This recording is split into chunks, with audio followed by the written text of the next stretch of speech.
Let's talk a little bit about climate change. We're hearing about climate all of the time and record heat this summer, 32 days over 100 degrees. So it's undeniable that we're seeing a lot of changes. What types of policy can ensure affordable, reliable energy for Americans, all the while addressing some of the climate issues that we're seeing? I think that is probably one of the most important things that we have to face right now. When you say, what are we up to, almost 20 plus days over 100? I think the normal number was 5 when I first moved here. Climate change is in front of us. It's affecting our water supply. It's important. It's affecting our snowpack. I've talked to climate scientists that say the snowpack in the Wasatch Back will decrease by another 25% by 2040 and another 50% by 2065 if we don't. And that's baked in. If we can just, we're going to have to defeat climate change to keep it at those levels. What are the things we can do? Well, we need to change our energy mix.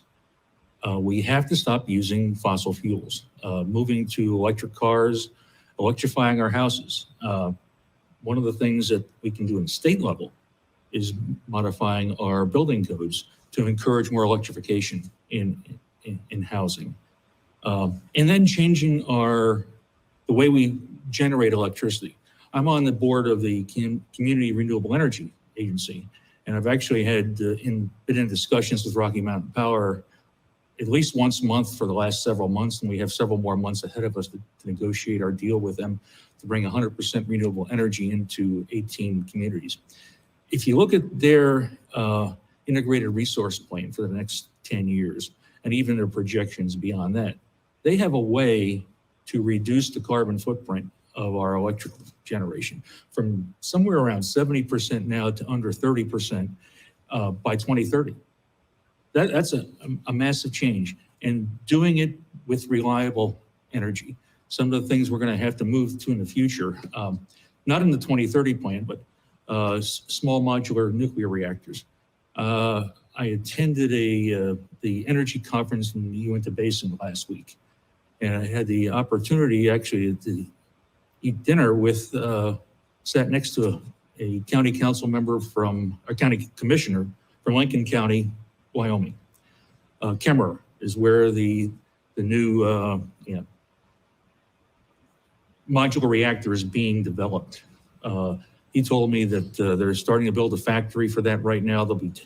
Their goal is to have one up and running and tested by 2028, and that will be the base for base load and modulating our electric supply. Wind and solar are the cheapest form of energy we have now, but they're variable. This new nuclear reactor, you can modulate very easily and fill in the gaps, so that the combination of a nuclear reactor, which will be more expensive to operate, there's no question about it. It's going to be on the order of the same cost as our coal plants right now, or maybe even a little more expensive. But when you average that out with cheaper solar and wind energy, we'll get very modest electrical costs. I think they'll stay about the same, according to the Rocky Mountain Power industrial IRP. Another option we have is geothermal energy. There's a Forge research going on down in Beaver County. If that project comes to fruition, that's another source of modulated baseload power.